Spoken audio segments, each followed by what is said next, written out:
하이델베르크 교리문답 오늘은 57문부터 8문 죽어서의 위로와 살아서의 위로에 대해서 배웁니다. 자, 여러분 죽어서의 위로래요. 신자에게는 죽음도 위로가 된다는 사실입니다. 이 험한 세상 빨리 죽어버리면 위로가 될 수 있을까요? 예, 그 뜻이 아니지요. 그리스도와 연합된 우리 일문에서 그렇게 얘기하죠. 유일한 위로는 우리의 몸과 영혼, 그것이 다 그리스도 예수의 것입니다 라는 것이 위로가 된다고 했습니다. 몸과 영혼이 다 주님의 것이니까 죽음도 우리에게는 위로가 되고, 죽음도 위로가 되니까 살아있는 우리도 지금 이 순간 우리에겐 위로가 더 될 수 있는 것입니다. 자, 지금 성령님과 우리의 성화, 우리의 거룩하게 하심에 대해서 배우고 있습니다. 마지막 고백으로 몸이 다시 사는 것, 육체의 부활과 영원히 사는 것, 영생에 대해서 살펴볼 것입니다. 자, 성령님은요, 거룩한 교회를 세웁니다. 그리고 그 안에 성도의 교제로 새 사람으로 만드셔가지고 하나님과 교제하고 성도들과 교제할 수 있는 모임을 만드셨어요. 그리고 그 모임을 통해서 죄 사함의 역할을 감당하도록 죄 사함을 깨달을 수 있도록 하나님 역사하십니다. 그러면 물어봅시다. 죄 사함 이후에 우리는 죄 사해졌으니까 완전히 거룩해졌습니까? 아니죠. 그래서 날마다 죄 사함을 구해야 된다고 우린 지난 시간에 배웠습니다. 그럼 오늘은 왜 우리는 죄 사함을 받았음에도 불구하고 거룩한 상태로 나아가지 못하느냐를 한번 생각해 보자고요. 왜 거룩함으로 나아가지 못합니까? 이유는 뭐냐면 우리가 영혼만 가지고 있으면 주님께서 십자가에 달리시고 부활하심으로써 우리 의롭게 칭하셨기 때문에 굳이 이제 영혼만 깨끗해지면 된다 라고 생각할 수 있으나 우리는 영혼과 함께 육체를 입고 있잖아요. 육체라는 뜻은 죽음이 있는 것이에요. 즉 한계를 가진 것이 바로 육체입니다. 그리고 죄된 몸을 갖고 있기 때문에 우리가 거룩해지지 못하다는 거예요. 자, 여러분 보십시오. 몸이 죄를 입고 있다라고 합니다. 왜일까요? 왜 이런 표현을 썼을까요? 여러분, 아담이 그 원죄가 우리 인간에게 들어왔죠. 그리고 아담의 자손들에게는 이 원죄가 전가됩니다. 바톤 터치 된다는 뜻이죠. 여러분, 언제 그게 가능할까요? 여러분, 저 소견이 문답에 보시면 이런 표현을 썼습니다. 보통 생육법으로 출생하는 자들에게 아담의 원죄가 전가됩니다 라고 얘기합니다. 보통 생육법이 뭐냐면 남자의 정자와 난자가 결합되어서 태어나는 아이들, 즉 예수 그리스도를 제외한 모든 인간들을 포함하고 있습니다. 그 말인즉슨 보통 생육법으로 육체를 입으면 원죄를 가지고 태어난다라는 것이죠. 오히려 그 원죄가 이렇게 육신에 거한다는 그런 뉘앙스를 가지고 있습니다. 물론 이게 정확한 것인지는 모르겠습니다만 제가 살펴본 바는 그렇게 나와 있더라고요. 그래서 우리의 온전한 구원, 즉 완전한 영광, 영화를 잊기 위해선 영혼의 거룩함 뿐만 아니라 육체의 거룩함 또한 필요하다는 것입니다. 그럼 언제 이 육신의 거룩함을 입을 수 있습니까? 바로 몸이 다시 부활할 때, 그때거든요. 이해가 되십니까? 그래서 있잖아요. 죽음이 왜 우리에게 유익이 되냐면 이 육체를 벗어버리기 때문에, 죄된 이 육체를 벗어버리기 때문에, 한계를 가진 육체를 벗어버리기 때문에 우리의 영혼이 죽음으로 인해서 유익을 얻는 것입니다. 우리가 배웠잖아요. 죽음의 의미를 예수님께서 바꾸셨는데 죽음이 끝이 아니라 죄를 그치는 것으로 만들어 주신 것이 예수 그리스도의 십자가라고요. 자, 그래서 성령님께서는 그분이 하시는 마지막 사역, 즉 사도신경이 말하는 성령님의 마지막 사역은 이 육체의 부활과 영원히 사는 것, 즉 영광스럽게 사는 것을 마지막으로 고백하고 있다는 것입니다. 여러분, 이것을 하기 위해서는 반드시 필요한 게 있습니다. 그게 뭐냐면 분리의 작업이 필요해요. 죽음입니다. 그리고 다시 한번 재결합이 필요합니다. 그리고 영광 가운데 나아가는 것이 필요하죠. 이 모든 것이 바로 예수 그리스도 안에서 진행된다는 것입니다. 분리도 우리의 영혼을 그리스도께서 이끌어 가시는 거예요. 결합도 그리스도의 몸으로 결합되는 것이기 때문에 그리스도가 필요합니다. 이 모든 사역을 누가 하십니까? 바로 성령 하나님께서 행하십니다. 그리고 이 성령 하나님께서 그 행하시기에 이것은 우리의 미래의 위로가 되는 것이고, 또한 지금 성령님께서 우리와 함께 하시기 때문에 그것을 알므로 말미암아 현재에도 위로가 되는 것입니다.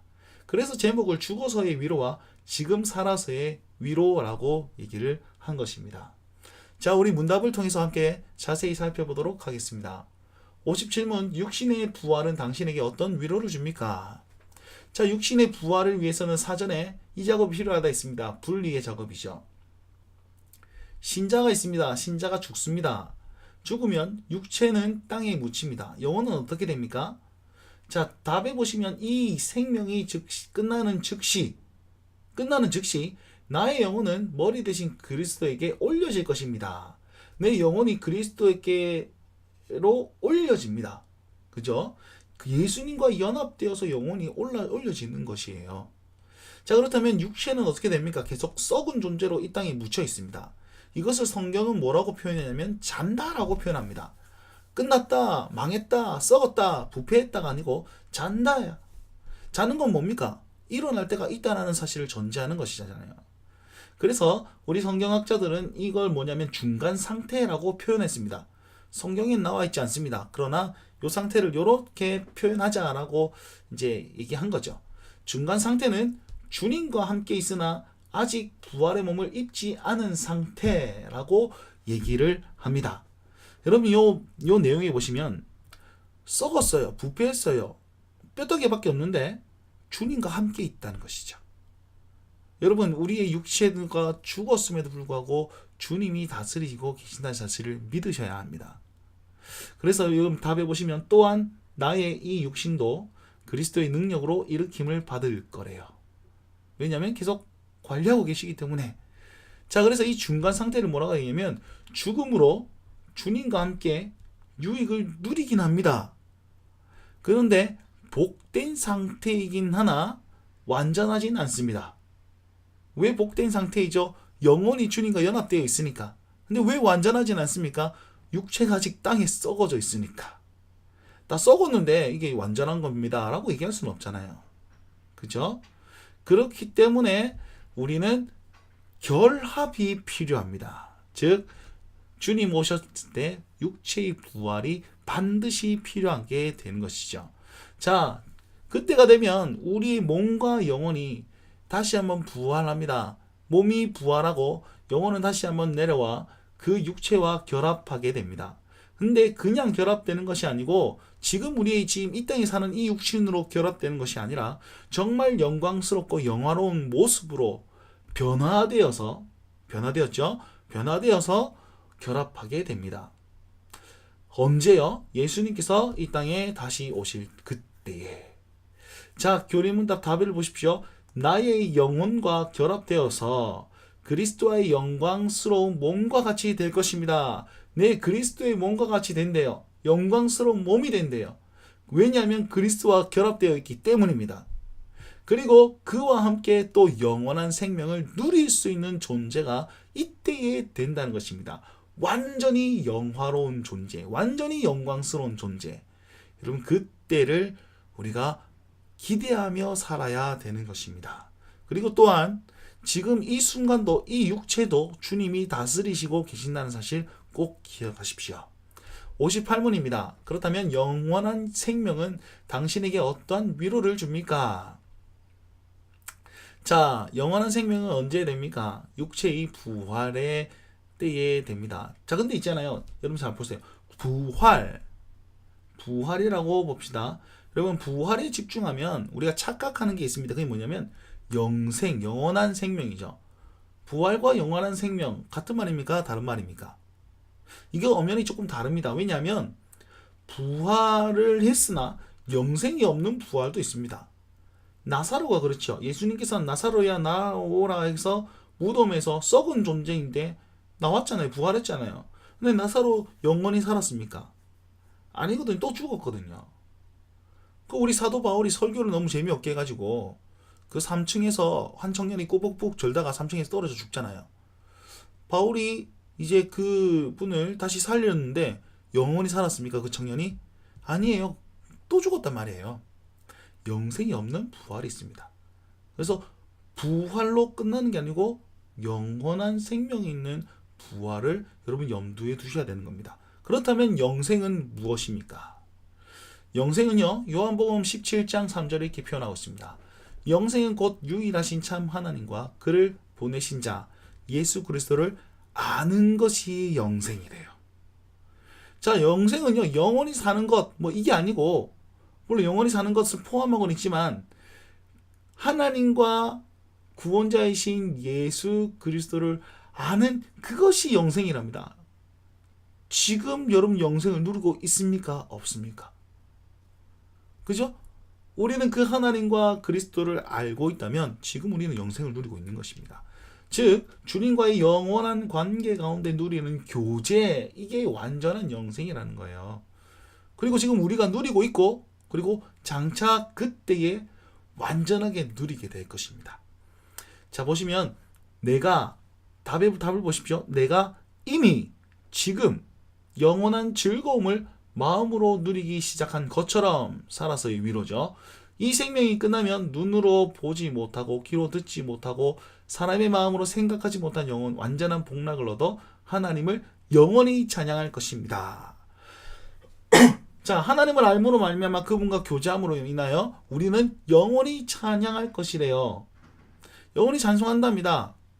이 말은 무엇입니까? 그냥 노래 부른다, 지폐한다 이런 뜻입니까? 그러면 찬송 싫어하는 사람은 천국이 지옥 같겠습니다. 그죠? 이 말의 뜻은 뭐냐면 온전한 하나님의 형상으로서 창세기 1장에 말씀하신 하나님의 그 선포, 복, 생육하고 번성하고 다스리라. 그것을 우리는 온전한 하나님의 형상을 입어가지고 그리스도와 함께 만물을 다스리시는 거예요. 이게 다스리는 거예요. 이게 찬송인 거죠. 언제까지? 영원히. 자, 이것은요, 내가 한 것이 아니라 주님께서 하시는 것입니다. 라는 온전한 고백이 따라오는 것입니다. 내가 다스린 게 아니고 주님의 형상으로, 하나님의 형상으로 이거 다스린 거예요. 자, 그리고 이 영생은요, 지금 이미 누리고 있다고 얘기하고 있습니다. 상상하지 못하고 놀라운 그 하나님의 나라를 지금 우리는 마음으로 누리고 있다는 것입니다. 마음으로. 왜요? 그것을 이룰 성령님이 지금 우리와 함께하고 계시기 때문에 성령 하나님을 통해서 우리는 이렇게 될 거야.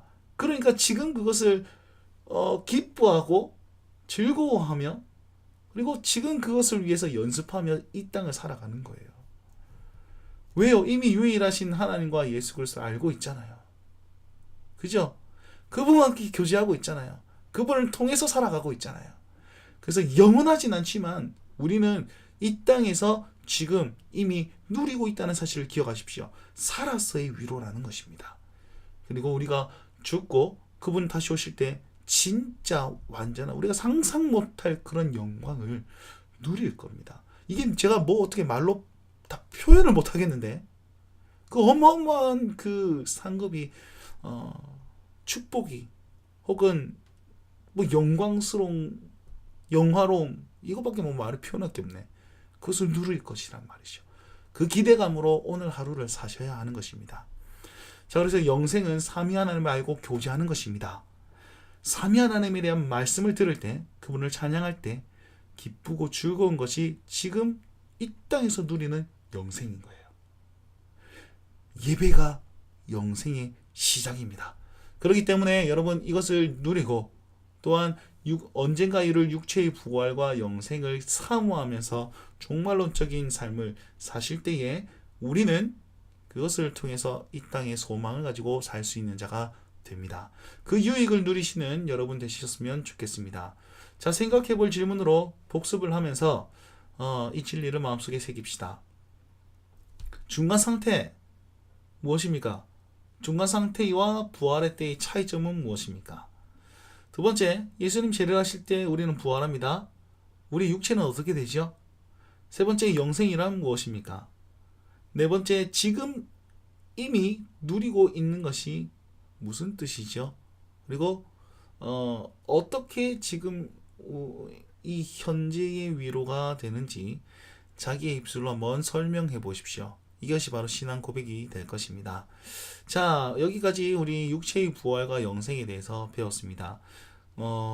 이 영광을 지금 오늘 이 순간 누릴 수 있으시길 바라고 그분으로 충만한 인생 사시길 축복합니다. 저는 다음 시간에 다시 찾아뵙도록 하겠습니다. 감사합니다.